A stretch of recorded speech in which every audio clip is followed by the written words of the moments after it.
Good morning. My name is Bill McGee, and I'm the Senior Fellow for Aviation and Travel at American Economic Liberties Project. As an FAA-licensed aircraft dispatcher, I spent 7 years in airline flight operations management and learned firsthand how airlines should and should not treat passengers. And I saw that reputation besmirched over the years. I then became a journalist and author who wrote about aviation and eventually became an advocate for airline passengers in competition. I'd like to thank Secretary Buttigieg and the DOT staff for inviting me here today to hear some good news on behalf of the American air travelers who booked 752 million flights last year. Those of us who have spent years fighting for greater protections for airline passengers, as well as more fairness and competition in the industry, have been heartened over the last year by a series of positive and in some cases unprecedented developments by the U.S. Department of Transportation under Secretary Buttigieg's leadership. We've seen a significant change in DOT enforcement after the recent response to the December 2022 Southwest Airlines holiday meltdown. Even more important than record fines were the record reimbursements DOT ordered Southwest to pay directly to passengers. We hope that Southwest and every other U.S. airline took note. On the safety side, we noted the Federal Aviation Administration's swift and so far strong response to the Alaska Airlines Flight 1282 event and the subsequent uncovering of widespread safety irregularities at Boeing. It stands in stark contrast to the delayed and weak FAA response to the two Boeing MAX crashes in 2018 and 19 that took 346 lives. In addition, last March, the Secretary voiced opposition to the proposed JetBlue-Spirit merger, which the U.S. Department of Justice was successful in blocking. The Secretary's action reversed decades of virtual silence on the dozens of mergers that led to the massive consolidation problems we have today. As we've stated, the industry has simply become too big to care. More recently, the DOT has tackled the complex issue of investigating airline privacy policies. And last week, the department announced new memoranda of understanding with a bipartisan coalition of state attorneys general. This is a game changer. It means that for the first time since federal preemption was included in the Airline Deregulation Act of 1978, states will be empowered to assist in addressing airline passenger complaints. That's why the department plays such a vital and singular role in protecting airline passengers. As a longtime passenger advocate, I'm pleased to be here today for the DOT's announcement of new rules that for the first time require automatic cash refunds and protect against surprise junk fees. These rules are not only critical, but also common sense. We're eager to hear about more passenger rulemakings in the pipeline, including on the nefarious fee for family seating, where toddlers are separated from their parents, and we're eager to continue fighting to protect consumers. We're also happy to see the DOT's pro-consumer attitude has manifested itself not just in words, but in meaningful actions. And with that, I'll turn it over to Secretary Buttigieg. First of all, thanks very much to Bill McGee from the American Economic Liberties Project, someone who dedicated so much of his professional life to aviation, first as a public servant and then as an advocate. And I want to note that this is really the culmination not just of work by our U.S. DOT team, but of a community of advocates like Bill who have stood up for the rights of airline passengers and to make sure airline passengers and workers are better off. I also just want to thank DCA for hosting us, an airport that I experience often as a passenger as well as a policymaker. And I want to recognize our department's OACP, our Office of Aviation Consumer Protection, which is a small but mighty team that has helped millions of passengers get billions in refunds, handling complaints, enforcement, regulation, and rulemaking all at the same time. And thanks all of you for joining us here. This is a big day for America's flying public. It represents the latest step, two steps, in fact, in our ongoing journey as the Department of Transportation under President Biden's leadership to deliver the biggest expansion of passenger rights in the department's history.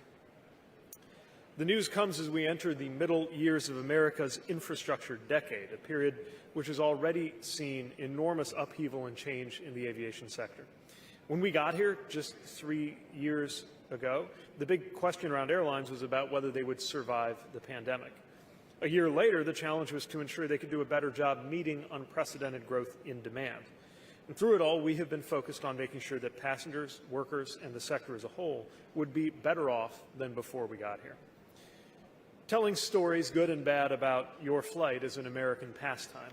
From stories of people coming up to me in airports to stories that we formally receive in the form of comments and complaints through our rulemaking processes and enforcement activities, we have heard it all.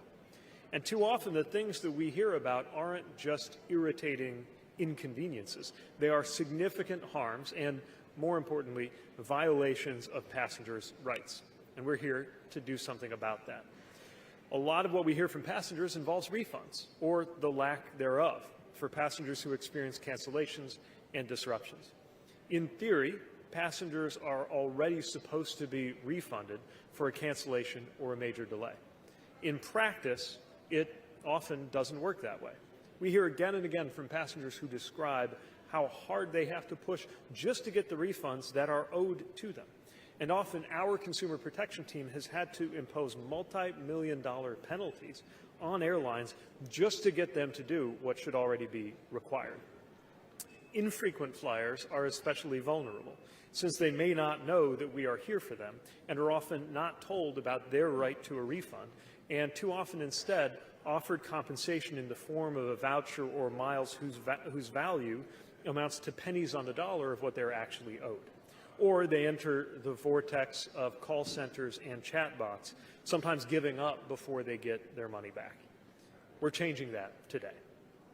With the first rule that we're announcing today, the Biden-Harris administration is now requiring that if an airline cancels or significantly delays your flight, within 7 days they will be required to provide an automatic refund to the credit card that you used to book it, without you having to call or wait on hold or sort through digital paperwork or haggle with that airline.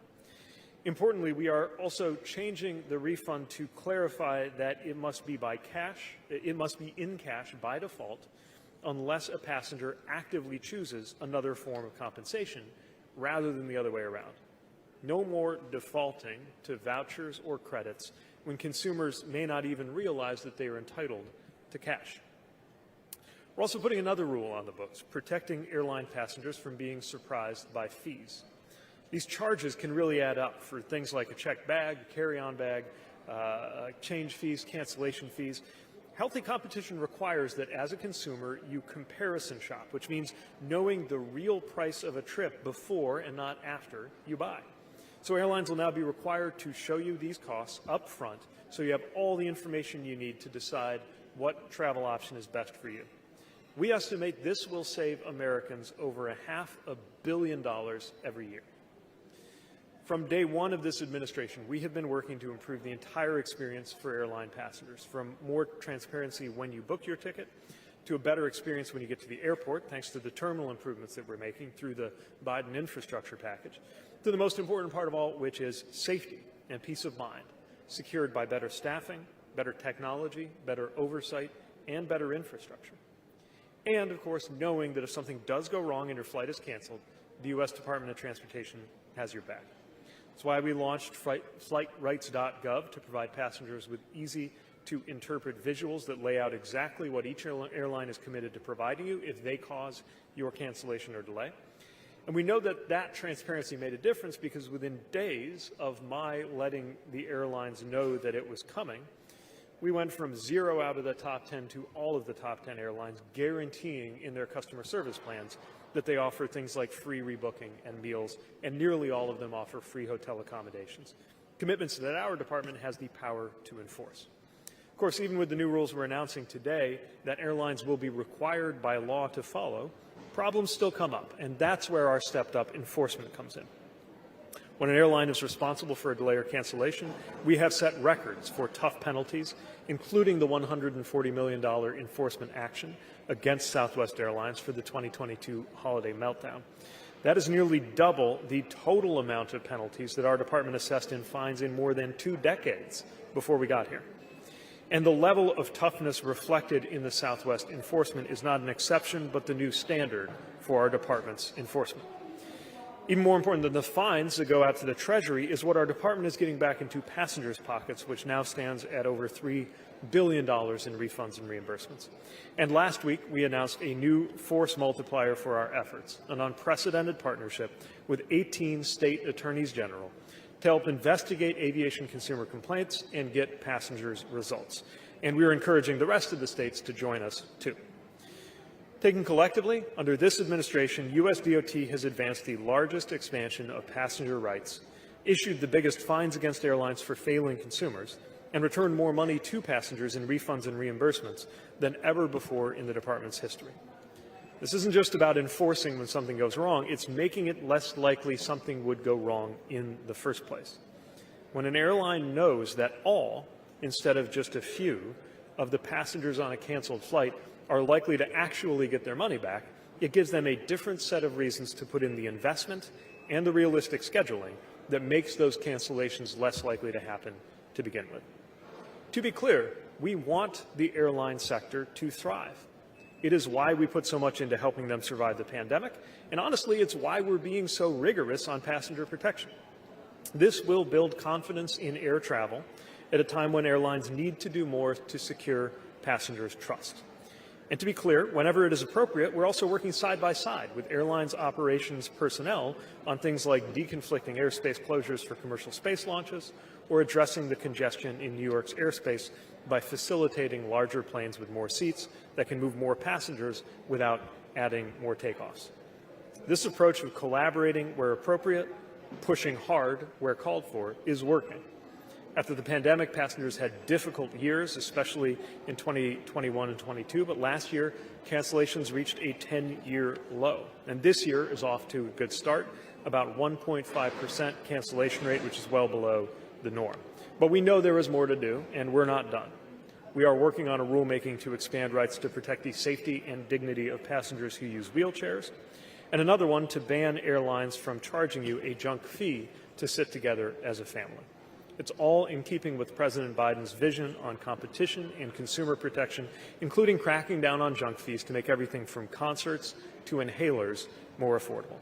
These dollars and cents add up for millions of Americans, and our laser focus on making it easier, more affordable, and more convenient to navigate every system in America, from healthcare to banking to air travel, will continue.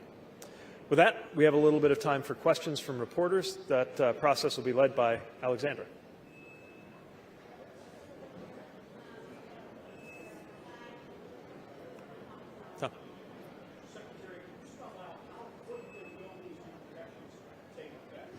So the bulk of these protections will kick in about 6 months from when the rule goes into the Federal Register. We have been working on this for more than a year, but now it's time to take action. We know it'll take a little time to develop the mechanisms for that money to get back, but we really don't want the sector to drag its feet because passengers want and expect their money back now.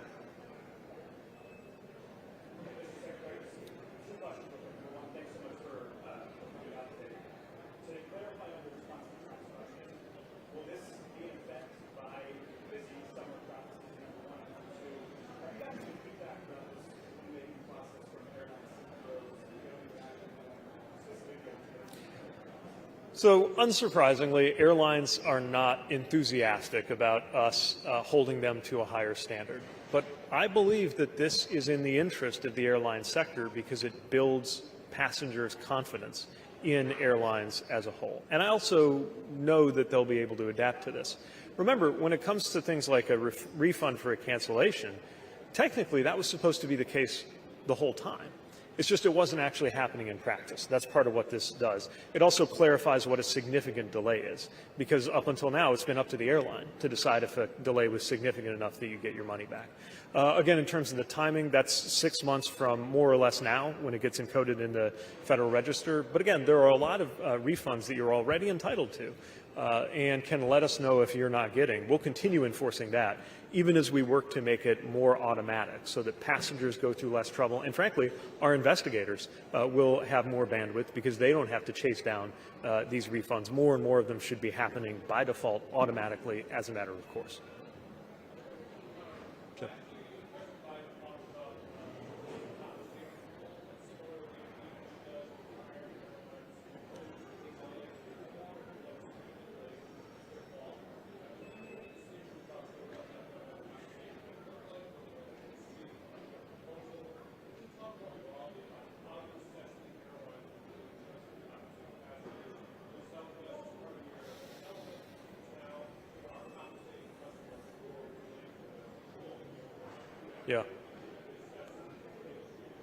Yeah, so on compensation, we continue to develop that, and to be clear, with this rule on the books, that does not stop or slow the progress that we're driving in terms of a compensation rule as well, though this obviously represents something new for passengers who have those extreme delays. And then, sorry, the second piece again? Oh, yeah, okay. So this is the month when those vouchers as part of the Southwest settlement kick in. And Southwest will now, because we are making them, really lead the market on that. And it will be very interesting to see what other airlines respond, not as punishment, but by way of competition. We haven't yet seen how they're responding. I think it's going to take a little time to see how the market responds to that. But it's certainly, in addition to, remember, what we're setting ought to be the floor, the bare minimum. And we invite and welcome airlines to compete on that kind of benefit, as well as the other things that airlines compete on. Yes? Coming soon. I don't think we have a date for that yet, but coming soon.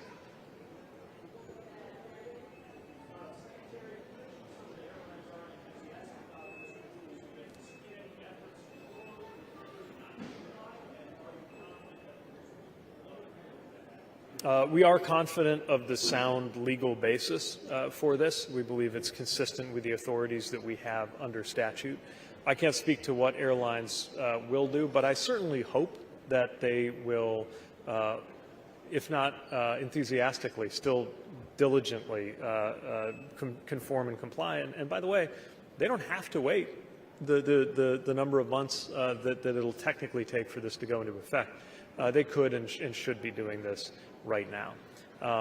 I really believe this is ultimately going to make the sector better off. Look, we have seen a lot of industry pushback when we come up with a rule. I mean, we've got 2 Class 1 freight railroads that immediately sued us for publishing a rule that most people, I think, assumed was already the case, which is the idea that you got to have at least a couple of people on board a giant freight train most of the time. So we have seen some pretty shocking responses from some industries to being regulated.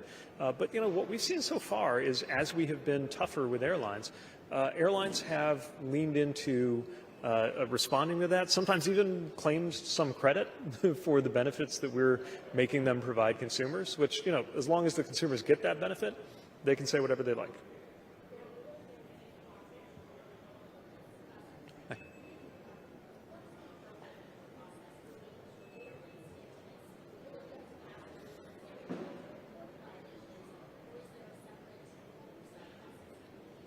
So the primary way for us to find out about a violation is through a complaint process. That's part of what's available through flightrights.gov. We have followed up on thousands of complaints. As I mentioned, the Attorney General's partnership is now helping us keep up with that, and it's gotten us results. We've gotten $3 billion and counting back into passengers' pockets. So that system works.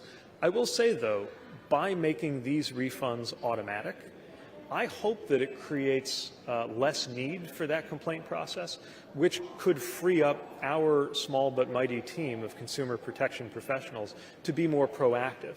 There is precedent for a process of auditing or spot checking in addition to complaint-based enforcement, but that's only available if they have enough bandwidth to do it. And so part of what I'm looking for, obviously the real purpose here is to take the burden off of passengers. But by making this automatic, it may also take some of the burden off investigators so they can be more proactive.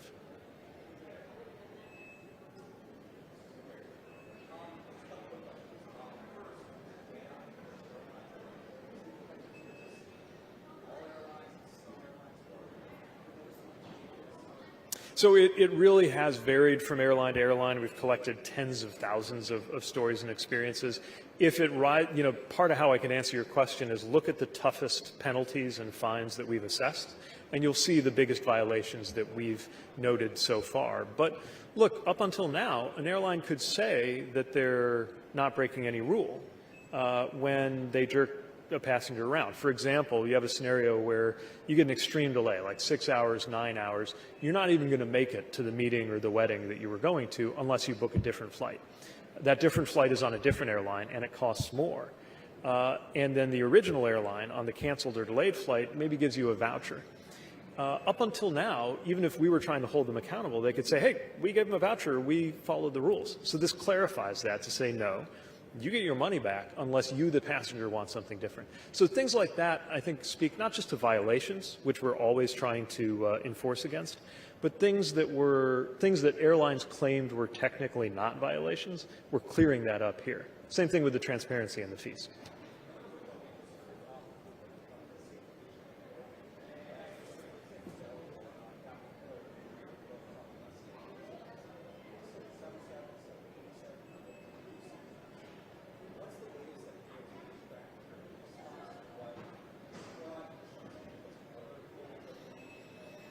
Yeah, all of this is informing the FAA's ongoing process with Boeing under a microscope. I think there was a lot of attention in past years to the design of the aircraft. Now there is an equal amount of scrutiny on whether they are being manufactured in a way that conforms to that design. One thing I would note is that we are now more or less smack in the middle of the 90-day clock that Administrator Mike Whitaker set Boeing on to deliver a comprehensive plan on how they are going to do better. That's going to be a very important part of them being able to prove to the FAA's satisfaction that it is acceptable for them to increase their production. We're not going to let them do that until they have satisfied the FAA that they can do it safely. Any plane that I or you get on today is flying because the FAA has determined that that there's no barrier to it safely flying. And anytime there's a concern, anytime that there's a gap in that confidence, that plane doesn't go.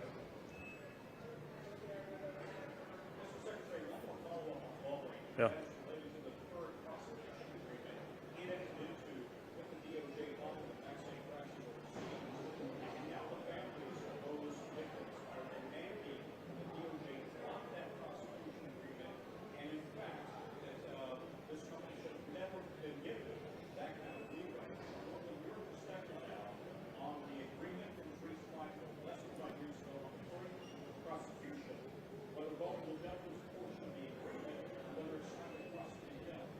Anything related to the criminal justice process, I have to let DOJ speak to that. But what I will say is that the families have played an extraordinarily important role in shaping American policy and, frankly, in shaping my personal perspective on what's at stake in safety, especially when it comes to Boeing.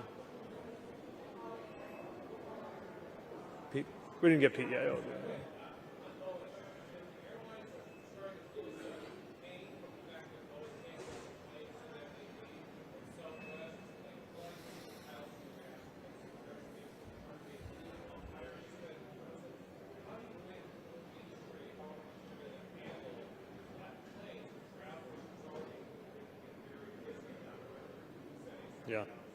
Yeah, this is a real issue. Multiple airlines have made us aware of how this is affecting their plans. They've also been creative in how they're adapting their fleets to try to manage it, given that the deliveries might not come in as expected.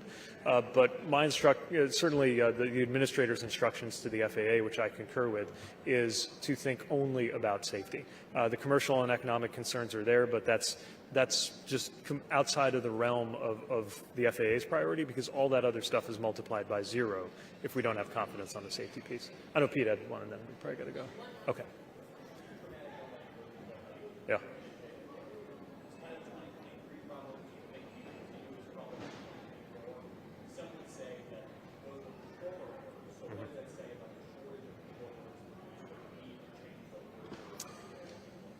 Yeah, I don't want to link to things that are still being investigated in terms of cause. What I will say is that the heightened attention to runway incursions has propelled, I think, a healthy level of attention on Capitol Hill and in the country to how we make sure that our controllers are rested enough, are well equipped enough with technology, and that we have enough of a controller workforce to meet this growing demand on ATC.